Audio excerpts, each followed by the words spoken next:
जय जय श्री राधे रासेश्वरी पथ यूट्यूब चैनल पे आप सभी का स्वागत है। आज हम भगवान श्याम सुंदर तथा भगवती द्रौपदी के मध्य एक संवाद का सुंदर वर्णन करने जा रहे हैं। आप सभी इसे सुनिए और आशा करता हूँ कि आप सबको अच्छा लगेगा। एक बार भगवान श्याम सुंदर अपने राजमहल में विद्यमान थे। उनकी सभी रानी पटरानियाँ उनके साथ बैठी थीं। द्रौपदी जी भी वहाँ थी। भगवान श्याम सुंदर ने एक अभिनय किया। उस अभिनय में उन्होंने अपनी अंगुली को किसी चीज़ से थोड़ा सा कटने का अभिनय किया। भगवान की अंगुली कटी और रक्त गिरने लगा। जब अंगुली कटी और रक्त गिरने लगा तो उस समय की जो स्थिति हुई उसी को मैं पद्यबद्ध में आपको सुना रहा हूँ। जब भगवान की अंगुली कटी तो शोक सत्यभामा कीन्हो रुक्मिणी रोई धाय, बांधन को पट खोजती पट रानी अकुलाए। सत्यभामा जी को बड़ा शोक हुआ, बड़ा कष्ट हुआ। रोने बिलखने लगी कि भगवान श्याम सुंदर की अंगुली कट गई। रुक्मिणी जी इधर उधर भाग के देख रहे हैं कि कोई कपड़ा मिल जाता तो भगवान श्याम सुंदर की अंगुली में लपेट देती मैं, रक्त तो कम से कम बंद हो जाता। लेकिन उसी स्थान पर तब लगी देवी द्रौपदी ने देखे यदुवीर, अंगुरी बांधन को तुरंत चीरो अपनो चीर। जब द्रौपदी जी ने यह दृश्य देखा तुरंत उन्होंने अपनी साड़ी के पल्लू को फाड़ा और भगवान श्याम सुंदर की अंगुली में लपेटने लगी।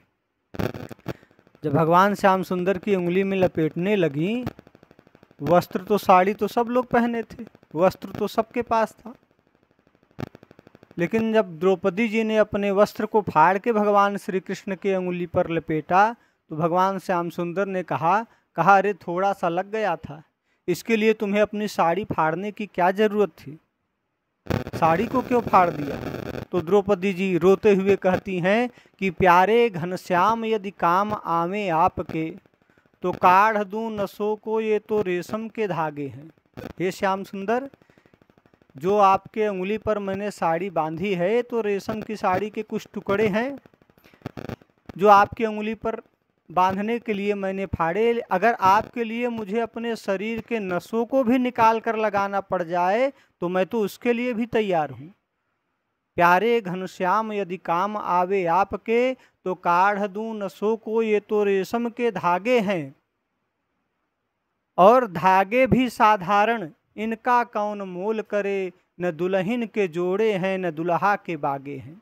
ये जो धागे हैं साधारण सी साड़ी है, ऐसा भी नहीं है कि इस समय मैं दुल्हन बनी हूँ, विवाह होने जा रहा है मेरा, तो दुल्हन सौभाग्य विवाह के समय अगर स्त्री औरत का साड़ी फट जाए या फाड़ दिया जाए तो अशुभ माना जाता है। तो इस समय तो न मैं दुल्हन बनी हूँ और न कोई दूल्हा हूँ कि दूल्हे का कोई वस्त्र फट गया तो अशुभ हुआ। धागे भी साधारण कौन इनका मोल करे, न दुल्हन के जोड़े हैं न दुल्हा के बागे हैं। भगवान श्याम सुंदर ने कहा अच्छा, तो साड़ी तुमने जो फाड़ कर लगा दी अंगुली पे, ये कोई विशेष नहीं है, तुमने फाड़ा है अपने हाथ से। द्रौपदी जी कहती है कि मैंने नहीं फाड़ा चीर, पीर देख कर अधीर, धागे ही स्वयं नाथ साड़ी छोड़ भागे हैं।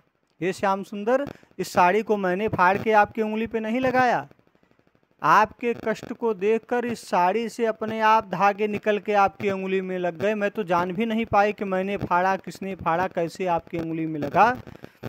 मैंने नहीं फाड़ा चीर, पीर देख कर अधीर, धागे ही स्वयं नाथ साड़ी छोड़ भागे हैं।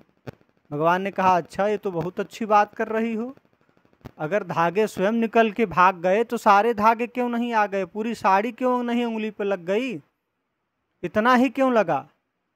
द्रौपदी जी कहती हैं कि वे धागे हैं अभागे, जो बढ़े नहीं आगे, भाग उन्हीं के जागे हैं जो अंगुरी पर लागे हैं।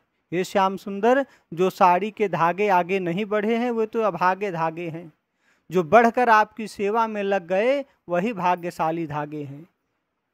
कहने का भावार्थ यह कि जीव का जो समय, जो धन, जो परिश्रम, जो ऐश्वर्य, जो पद प्रतिष्ठा, जो आयु भगवान के प्रति लग जाएगी वही भाग्यशाली है। भगवान के प्रति जो समर्पित रहेगा भगवान उसका अवश्य कल्याण करेंगे। द्रौपदी जी ने तो थोड़े से धागे बांधे थे भगवान की उंगली पर, थोड़ी सी साड़ी के टुकड़े बांधे थे भगवान की उंगली पर, उसका ऋण चुकाने के लिए भगवान श्याम सुंदर स्वयं पूरी साड़ी बन गए।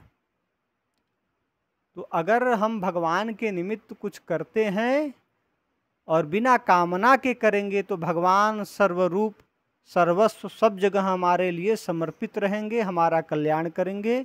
इसलिए जीव को भगवान की शरण अवश्य ग्रहण करनी चाहिए। जय जय श्री राधे।